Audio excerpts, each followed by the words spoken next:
Dan Allah subhanahu wa ta'ala, coba anda buka, ini penting dilihatnya, surah Asy-Syura, surah nomor 42 ayat 37. Surah nomor 42 ayat 37. Coba lihat ini teman-teman sekalian. Potongan ayatnya kata Allah subhanahu wa ta'ala, wa idza ma ghadibu hum yaghfirun. Dan salah satu sifat hamba-hamba Allah yang Allah puji adalah pada saat mereka marah, segera mereka memberi maaf. Coba bayangkan. Tidak Allah bilang, mereka lampiaskan. Allah tidak mengatakan, ya hamba-hambaku kalau kalian marah, lampiaskanlah. Kan biasa ada orang biasa bahasakan begitu ya. Kalau marah udah lampiaskan, teriak-teriak aja, misalnya, na'udzubillah. Ya. Subhanallah, orang kalau lagi dua orang kita temukan bertengkar, misal kita tidak tahu lagi pinggir jalan ada orang ribut ngobrol berdua. Kalau kita temukan yang satu tenang, yang satu emosional, walaupun sebenarnya yang salah ini yang tenang. Mungkin karena dia salah, dia diam aja dimarahin misalnya. Pada saat kita lewat, spontanitas yang terjadi apa? Kira-kira siapa yang kita anggap baik dan siapa yang kita anggap buruk? Spontanitas saja. Orang akan pasti menganggap yang diam itu baik, dan yang emosionalnya pasti tidak baik. Padahal sebenarnya mungkin dia benar. Di saat misalnya, contoh yang lain, orang tua dia marah dengan anaknya dengan jalan tempat di halayak umum misalnya. Padahal sebenarnya orang tuanya mungkin benar, mungkin anaknya buat salah. Tapi di saat dia bilang, kamu itu begini, ibu nggak suka, ayah nggak suka, misal contoh. Kira-kira penilaian orang pada saat itu, apakah membenarkan ayah dan ibunya? Spontannya kita bicara, nggak bakal mungkin. Pasti orang akan menilai itu buruk perbuatannya. Padahal sebenarnya orang tuanya mungkin benar. Di saat atasan marah-marah sama bawahannya, mungkin dia benar. Anda punya perusahaan mungkin ya, teman-teman di Japnas mungkin tidak asing dengan ini. Punya perusahaan, tapi di saat ada pegawai Anda marah dengan pegawai Anda, maka yang terjadi apa? Yang lain pegawai akan menilai buruk Anda, walaupun Anda benar. Akhirnya orang menilai, oh benar sih atasan saya, tapi emosional ya. Nah, pasti terjadi kayak gitu, ya kan? Sekarang lalu Anda mengatakan, lalu bagaimana menghadapi Ustaz? Kalau anak sedang buat salah, orang lain buat salah, ya.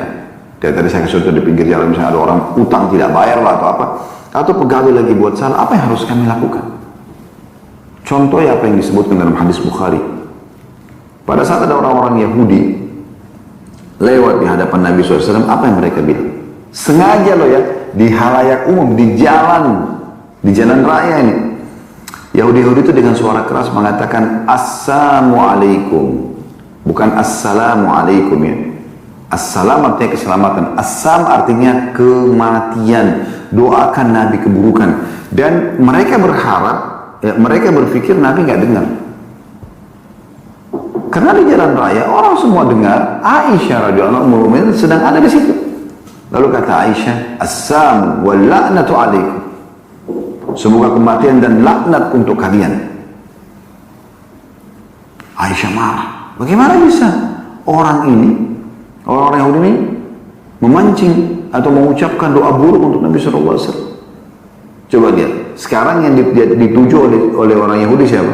Nabi SAW. Apa yang Nabi lakukan? Nabi itu Nabi, Raja. Dan semua Nabi-Nabi teman-teman sekalian Allah berikan kekuatan fisik 10 laki-laki. Bisa melawan sendirian, bisa mengalahkan orang-orang ini. Gitu ya. Tapi apakah Nabi SAW melakukan itu? Tidak. Nabi SAW justru mengingatkan Aisyah, mengatakan, tenang hai Aisyah. Aisyah langsung mengatakan, ya Rasulullah, tidakkah Anda dengar apa yang mereka ucapkan? Waktu itu Nabi SAW kebetulan jawab, wa'alaikum. Dengan sangat tenang. Artinya apa? Untuk kalian juga. Kan begitu, kalau Anda bilang, Assalamualaikum, semoga keselamatan untuk kalian, kita bilang apa? Wa'alaikumussalam. Wa'alaikum artinya untuk kalian juga gitu. Nabi SAW waktu didoakan buruk tadi, Assalamualaikum, semoga kematian untuk kalian. Kata Nabi SAW, Wa'alaikum. Tenang. Ya, untuk kalian juga. Gitu. Maka Nabi SAW mengatakan, tenang hai Aisyah. Tidakkah kau dengar apa yang sudah saya ucapkan? Artinya, Nabi SAW sebenarnya membalas, tapi tidak dengan emosional.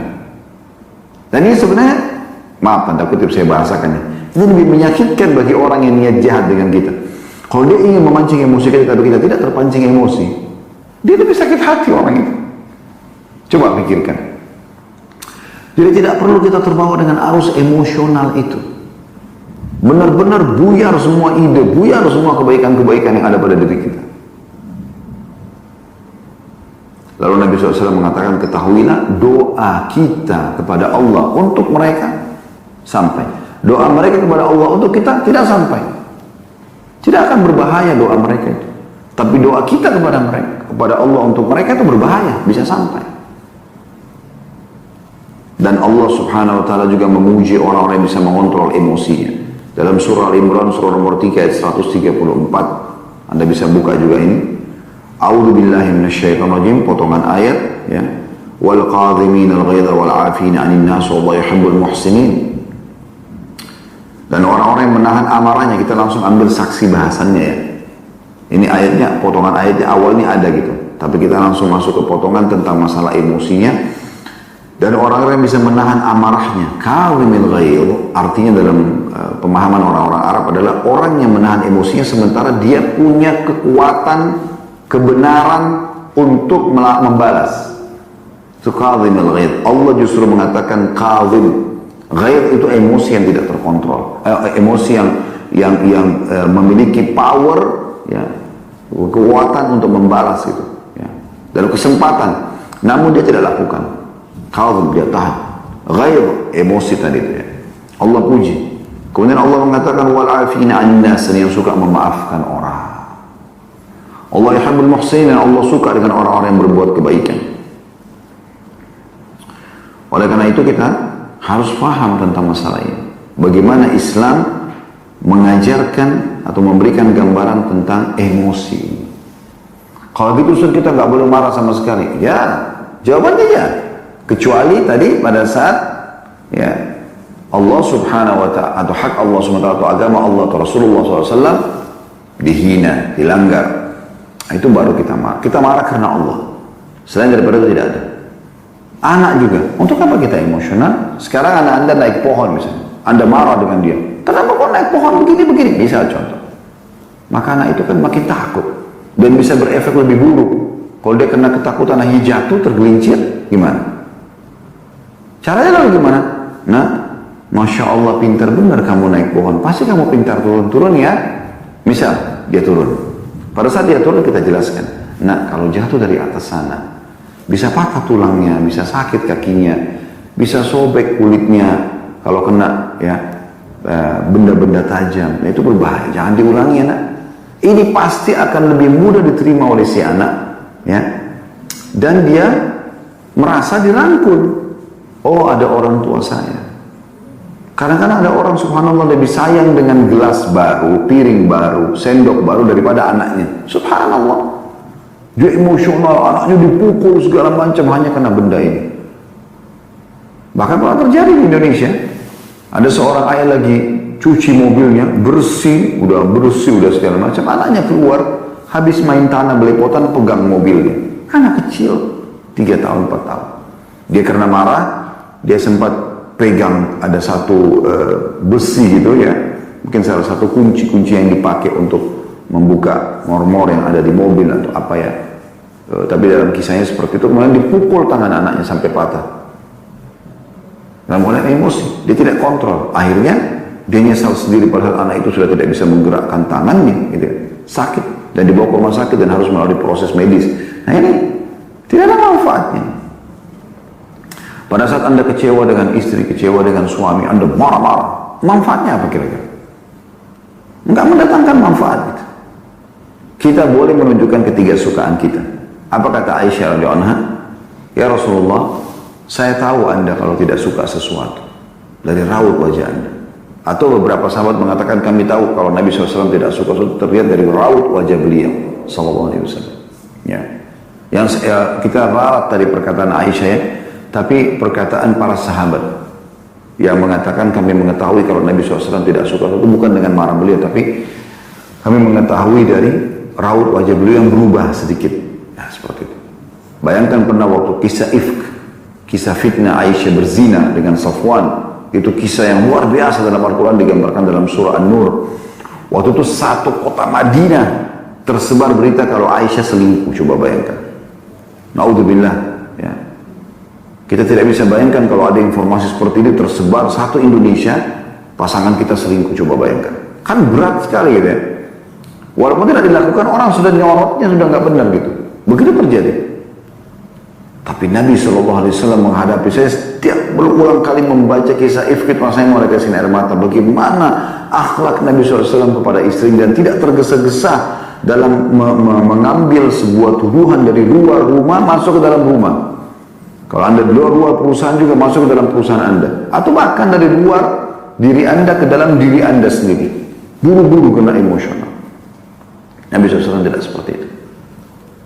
Beliau dengan sangat baik, padahal sudah jelas-jelas ini sudah menjadi gosip yang panas pada saat itu di Madinah kalau Aisyah berzina. Dan indikasi ke situ karena Aisyah anha sempat tertinggal dari pasukan.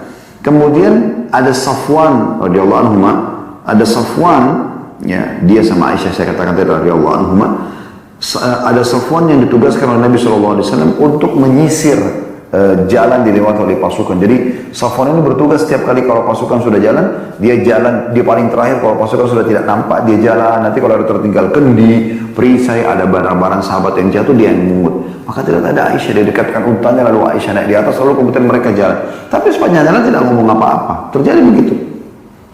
Maka pada saat tiba di tempat peristirahatan pasukan, di tengah siang bolong, Nabi SAW sempat tanya, mana Aisyah? Maka dikatakan, sahabat tanya, cari nggak ketemu. Mereka pikir Aisyah ditangkap oleh musuh. Waktu itu baru pulang dari peperangan. Subhanallah, lewat. Ya, Aisyah dari jauh, atas unta, ada Safwan yang pegang. Ibnu Abi Salul, kepala munafikin, memang selalu mencari-cari kesalahan muslimin. Apalagi Nabi SAW, dia mengatakan, mana ada laki-laki dan perempuan berduaan begitu kalau tidak terjadi sesuatu. Dia tidak bilang zina, tapi ini sudah jadi berita yang luar biasa.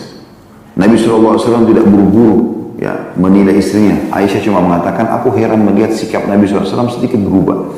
Biasanya beliau itu lebih ramah, lebih romantis. Ini kok ada perubahan. Sampai Aisyah pun, karena tahu Nabi SAW itu santun, beliau mengatakan, ya Rasulullah, kalau anda tidak ada hajat dengan saya pulang dulu ke rumah orang tua saya. Maka Nabi SAW mengatakan baik. Nabi antar baik-baik ke rumahnya Abu Bakar. Dan ini sudah menjadi gosip yang luar biasa nih. Bahkan waktu itu sempat tidak turun wahyu. Seingat saya ya, berapa pekan atau sebulan gitu. Ini maaf kalau salah, tapi memang beberapa saat terputus wahyu, saya tidak ingat pasnya.